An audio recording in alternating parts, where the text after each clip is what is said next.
안녕하세요. 인생은 실전이야. 실전 앞에서 쫄지 말자. 형사사건의 모든 걸 시원하게 알려주는 실전 변호사 김혜진 변호사입니다. 저희 오늘 진행해볼 컨텐츠는 리얼 변호사인데요. 어떤 드라마를 해볼까 하다가 요새 시청률도 나오는 것 같고 화제가 되고 있는 드라마인 것 같아요. 프로보노라는 드라마를 보면서 얘기를 조금 해보려고 합니다. 특히나 이 프로보노라는 드라마 같은 경우에는 문유석 작가님이 쓰신 걸로 굉장히 유명하잖아요. 판사 출신으로도 굉장히 유명하시죠. 기대가 되는 측면이 있고 해가지고 오늘 좀 한번 재미있게 감상해 보도록 하겠습니다. 함께 보실까요? 아니 대한민국 1등 로펌이 왜 돈 안 되는 팀을 뒀나 했더니 다 이유가 있었네. 변호사는 연간 일정 시간 이상 공익활동에 종사하여야 한다.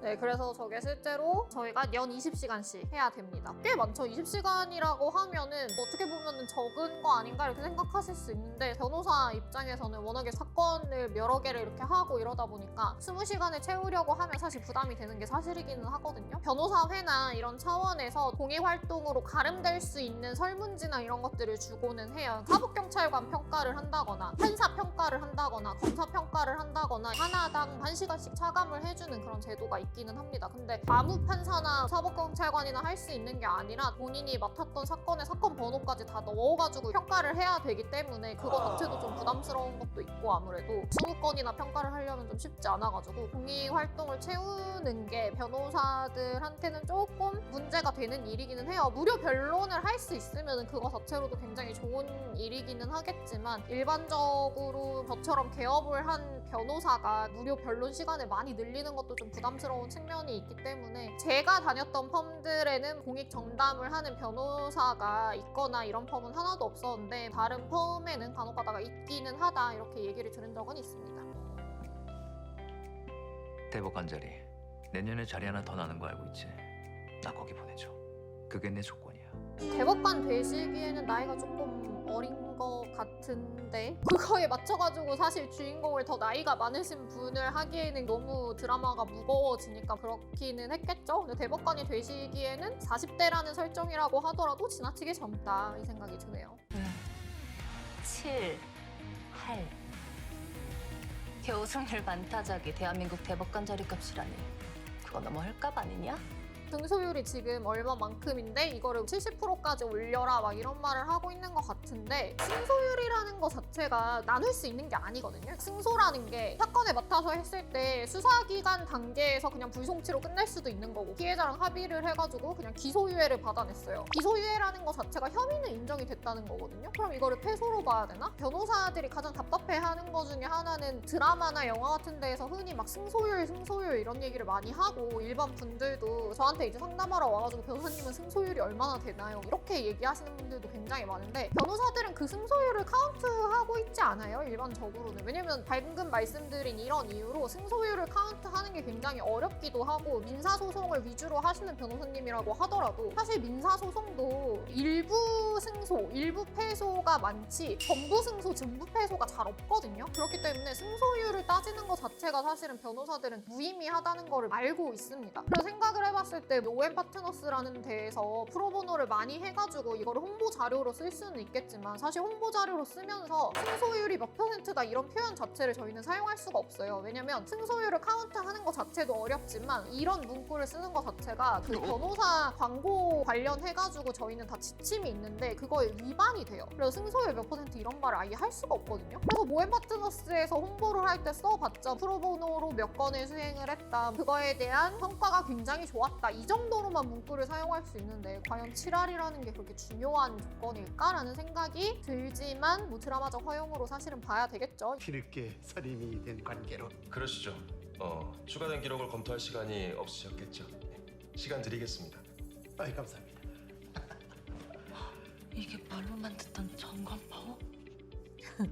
피해자 측 대리하는 변호사가 대검 중수부 검사 출신의 정관이라고 하고, 저 측에서는 지금 법원장 출신의 정관 변호사를 추가로 선임을 한 건지 뭐 끌어들인 건지는 정확히는 모르겠는데 그런 상황인 것 같아요. 전관 파워 뭐 이렇게 얘기를 하는데, 예전에 어쏘로 일했던 펌에서 부장검사 출신 변호사님들을 모시고 같이 사건을 해본 적도 있고, 사건을 진행하다 보면은 정관이 아닌 저 같은 변호사랑 함께 진행을 하시다가 불안해지시거나 금전적인 여유가 있으신 분들은 정관 변호사를 추가로 선임하시기도 하세요. 근데 솔직히 말씀드리면 정관 파워를 느낀 적이 죄송하지만 없어요. 저는 그게 의미가 그렇게 크게 있나 싶어요. 다만 검사, 전관 이런 분들이 형사사건을 하는 데 있어가지고 추가적으로 하실 수 있는 부분은 뭐가 있냐면, 검사실에 면담을 보통 가세요. 사실 일반 변호사도 검사실에 면담 요청해가지고 면담 갈 수 있거든요. 저도 중요한 사건 같은 경우에는 하다못해 전화 면담이라도 요청을 해가지고 검사님한테 직접적으로 제 의견을 구두 변론을 하는 경우가 있기는 해요. 특히나 이제 검사 출신이고 하면은 면담을 조금 더 수월하게 잡아주거나 얘기를 조금 더 길게 들어주거나 이런 거는 분명히 있을 수 있죠. 근데 그렇다고 하더라도 안 될 사건이 갑자기 되고, 저는 솔직히 그런 케이스는 단 한 건도 없었습니다. 사소한 사건이라고 여겨지는 거지만 만약에 전관이 붙었다라고 한다면은 비록 검토할 시간이 없었다, 한 기일 속행시켜달라라고 한다면 한 기일 더 속행해드리겠습니다, 이런 식의 편의를 일부 봐줄 수 있을 수는 있겠죠.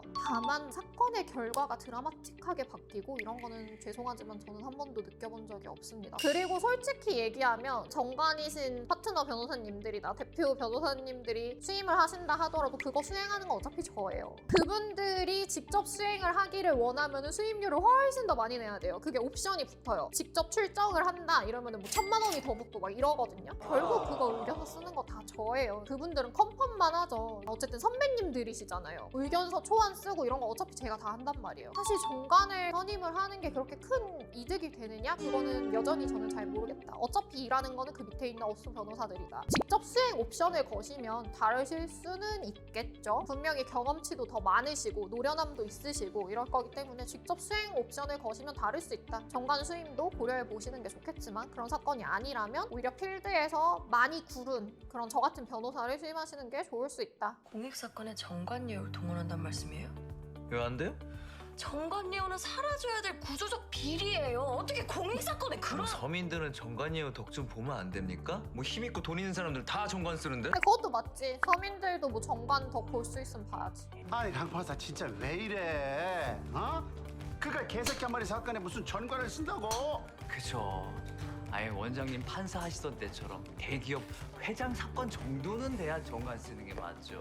그래야 판사랑 정관 변호사랑 골프도 치고 술집도 가고 해외 가서 골프 치고. 도대체 이거 지금 무슨 얘기를 하고 있는 거야 강판사? 아유 아닙니다. 다 지난 일인데요. 뭐 괜찮습니다. 아니 저야 워낙 기억력이 좋을 뿐이고 워낙 주워들은 게 많을 뿐이고요. 아이고 이 친구 진짜. 진짜 대단하십니다, 강 변호사님. 나 공익사건에서 이 법원장 출신은 처음 뵙는 것 같은데요? 그것도 무료 변론? 이제 재판장이 좀 덜 편파적으로 진행을 하겠네요. 아니요. 재판장은 직권으로 이 사건 회피 결정할 겁니다. 형사소송법 제24조에 의하여 직권으로 이 사건은 회피 결정합니다.